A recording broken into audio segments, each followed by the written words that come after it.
En 2003, vous sortez Le Fond et la Forme, qui marque les arrivées de Daniel Dessieux à la guitare et Pierre Belleville à la batterie. Qu'ont-ils apporté au groupe et pouvez-vous revenir sur les raisons des départs de Farid Tadjan et Oh Edgar là Miron? là, non, non, non, non, on va pas revenir là-dessus. Oh non, non, non, oh, Ok, non, c'est trop. on barre. Oh non, ça va. Non, non, bah, Ah, voilà. c'est une histoire qui s'est arrêtée et une nouvelle histoire surtout qui a démarré avec Daniel, Ouais, voilà, c'est ça. qui est D'accord. maintenant le plus ancien guitariste de Lofo, puisque ça fait 20 ans qu'il est dans le groupe. Voilà. Donc c'est lui qui aura tenu, voilà, qui tient la guitare. Voilà. Ça efface un peu tout ce qui enfin, ça efface pas ce qui s'est passé avant, mais Non, voilà, non, mais voilà quoi, c'est une évolution c'est une évolution du groupe quoi. Enfin, tu vois, c'est comme les histoires d'amitié, les histoires d'amour. À un moment, tu te rends compte que t'as plus rien à faire avec enfin, c'est Ça d'ailleurs. collait plus. Voilà. Ah non, bah, il y en a un qui s'est barré de lui-même, D'accord. et puis l'autre, enfin, on pouvait plus jouer avec lui, c'était plus possible. D'accord. Vous pourrez faire deviner qui quoi, si ça vous amuse.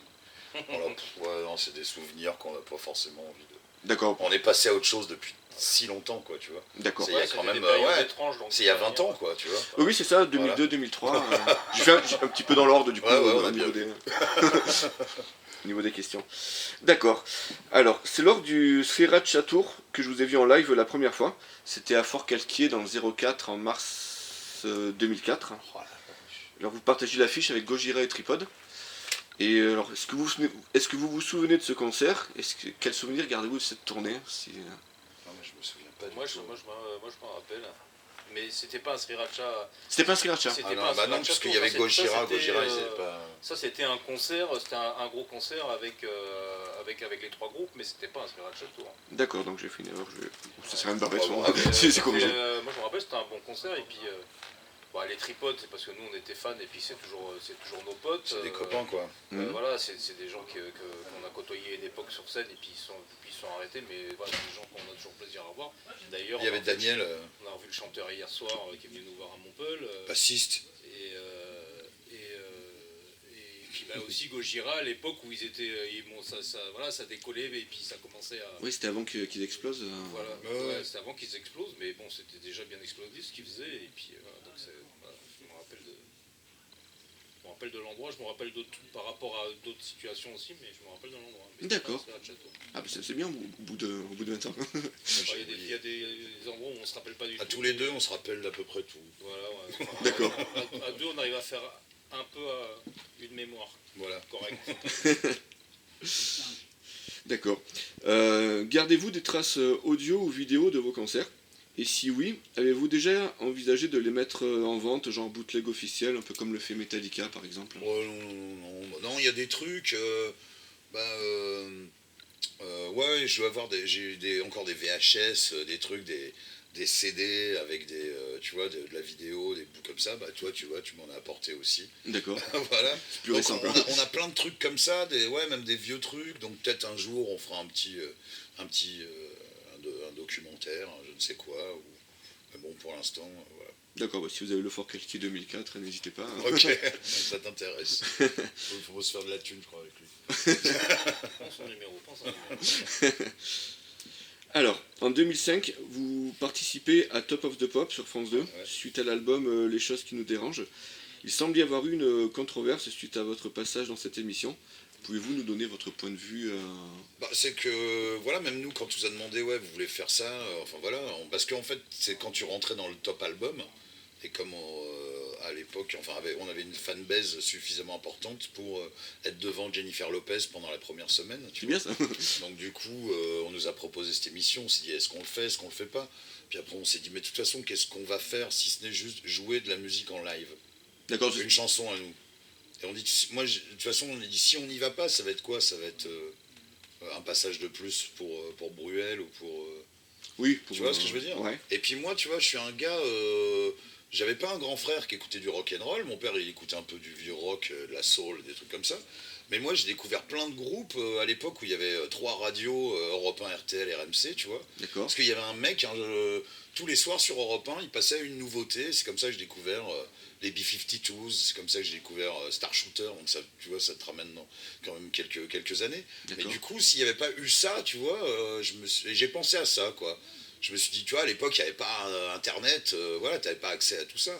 Et tu te dis, le gamin, tu vois, qui est dans le fond de sa cambrousse et qui a pas forcément accès tout de suite à voir des affiches dans son bled, à dire tiens c'est quoi ce groupe ou tu vois, ou pas avoir la librairie, à l'époque c'était les Rocksand, tu vois, avec les sampleurs, et puis ça se limitait à ça, tu vois. Donc je dis bah tiens, s'il y a une fenêtre après tout on va faire que juste ce qu'on fait nous, tu vois. Donc après les gens qui nous ont chié dessus, genre ah je vous ai vu à Top of the Pops, je fais, bah ça veut dire que tu regardes Top of the Pops quoi déjà.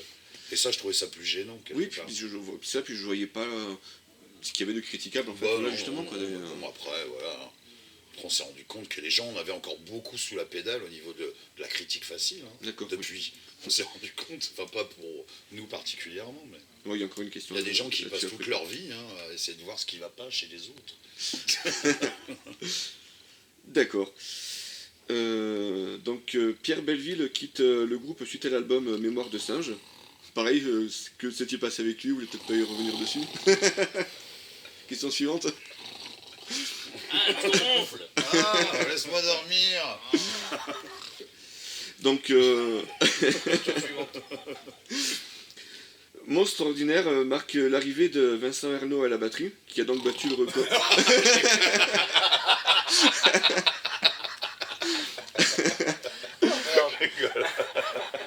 Question suivante. On la garde celle-là ou... Ouais, vas-y, garde-le, on le garde lui aussi, de toute façon.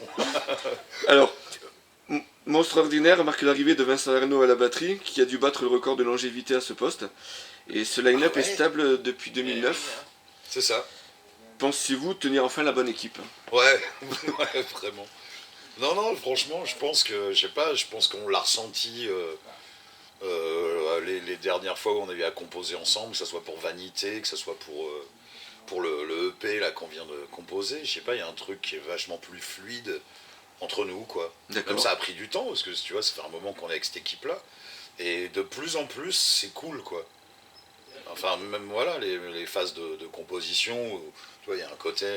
Et on essaye de plus trop se prendre le chou, moins. D'accord. Et puis, enfin, pas entre nous déjà, de se prendre le chou soi-même, quoi. Oui, oui. Et puis, un peu, je sais pas, il y a sûrement la confiance, des fois, ça prend du temps.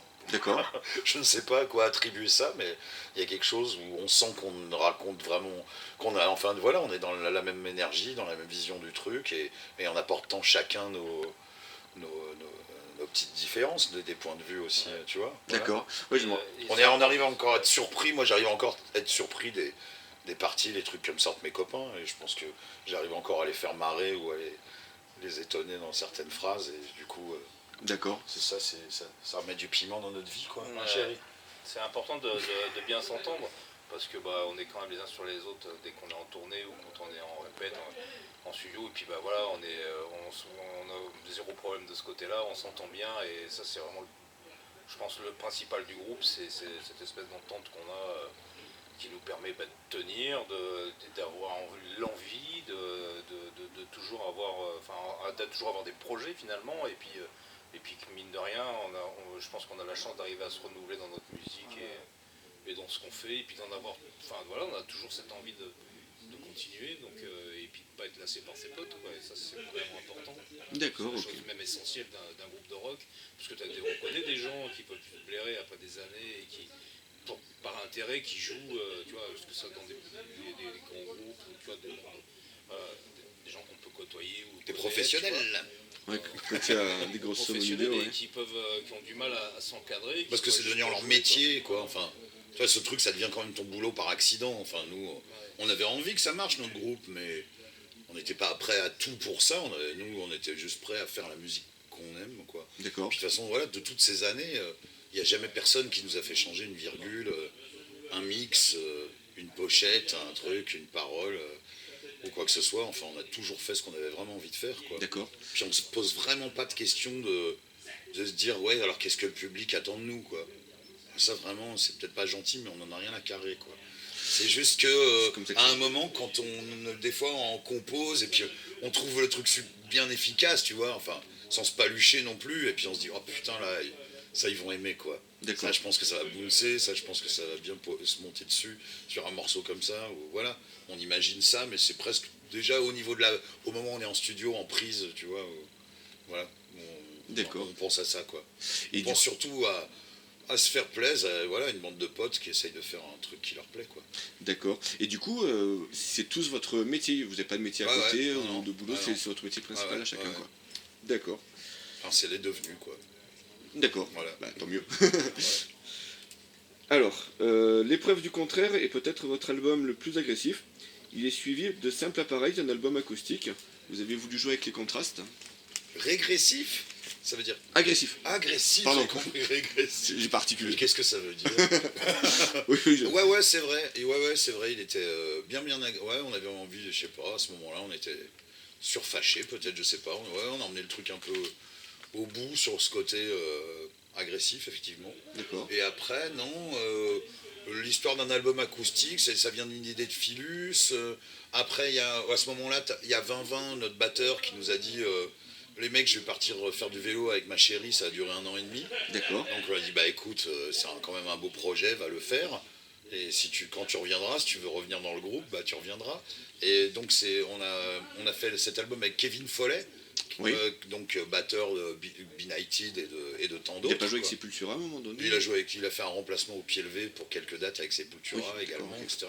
Enfin, voilà, qui est un peu un des brutosaures de la scène française à la batterie, quoi. Mhm. Et on lui a proposé enfin, c'est un copain commun qui nous a dit, tiens, lui, ça lui plairait, j'en suis sûr. Et on l'a appelé, et il a dit, ouais. On a dit, c'est pour un album acoustique, il s'est bien marré. D'accord. Il a dit, ah bah ouais, c'est cool pour une fois qu'on me demande de faire autre chose que du blast. Oui. Et donc voilà, on a même invité à Blaster à jouer avec des ballets, quoi. D'accord. Et voilà, c'était une expérience d'écriture, je pense, de composition pour les copains. D'accord. Et je pense que ça a même fait évoluer l'OFO dans la manière de composer. J'ai l'impression que, voilà, D'accord. au niveau de l'harmonie, de tout ça, je pense que ça a été un tel travail et que ça nous a forcément apporté. Ouais. Et du coup, votre batteur Vincent, il n'a pas eu de regret de ne pas participer à cet album ou... Bon, tu sais, il a fait la moitié du tour du monde en vélo, donc ça va. Ouais, d'accord, ok. Ouais, c'est il pas mal, est rentré rapidement quand même. Ouais, ouais. Il a mis le double braquet pour rentrer parce que Ouais, parce il qu'au bout faut de- que je rentre, sinon, Ouais. sinon ils vont m'oublier. C'est ça. D'accord. Ah, moi, il n'était pas sûr qu'on allait le reprendre. Parce que du coup, c'était un départ ou c'était juste une parenthèse en fait Ouais, non, il voulait vraiment faire un voyage qui allait durer 1 an et demi, donc il nous l'a dit en étant désolé, en disant bah, D'accord. peut-être qu'ils voudront plus de moi après, mais D'accord. voilà, quand t'as un projet comme ça dans ta vie, faut le faire, quoi. Enfin, Bien sûr. on n'avait pas lui dire ouais, mais non, mais tu sais quoi, t'es notre batteur, tu peux pas faire ça. Il est D'accord. parti Voilà. du Limousin, il est atterri jusqu'en Mongolie là-bas, la Chine. En Et puis, Inde, revenu par les pays qui finissent en stan là, tu sais. Voilà, c'est ça. D'accord. Ah ouais, ils ont fait un tour, voilà. Tout ça en vélo quoi. Ouais, ouais. En vélo, ouais. Il a pris un peu le train aussi. Hein. Un peu de train, un peu de D'accord. bateau, mais beaucoup, beaucoup en vélo. Ouais. Ouais. D'accord.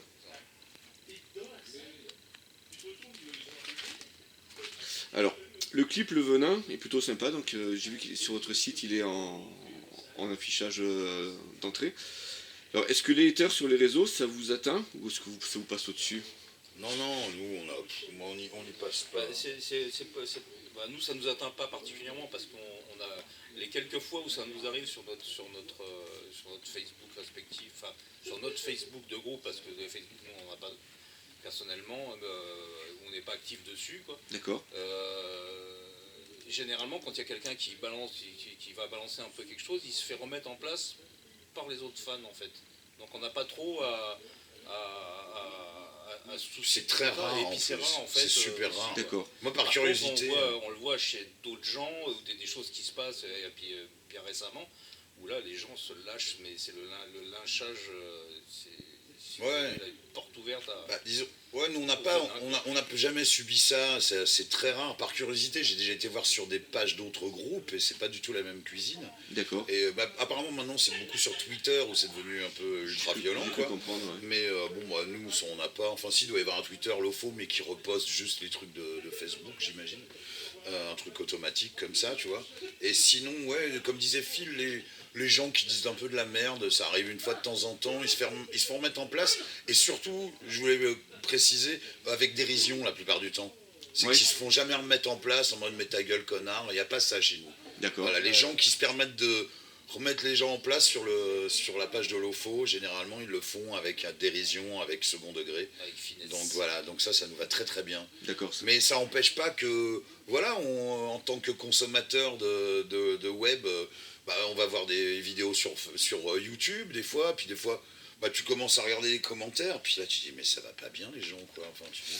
Enfin, maintenant ça a pris un nom ce truc, c'est la polarité du débat quoi. C'est-à-dire en D'accord. fait, bah, forcément, c'est peut-être des gens minoritaires qui sont les plus ardents défenseurs et les plus virulents contre une même chose. Ça peut être tout et n'importe quoi aujourd'hui, hein, parce que ça peut aller loin sur vraiment tout et n'importe quoi. Hein. C'est même intéressant à regarder, mais bah, c'est désespérant en même temps, tu vois. Donc voilà, c'est-à-dire qu'il y a que ces deux extrêmes qui vont faire beaucoup de bruit finalement.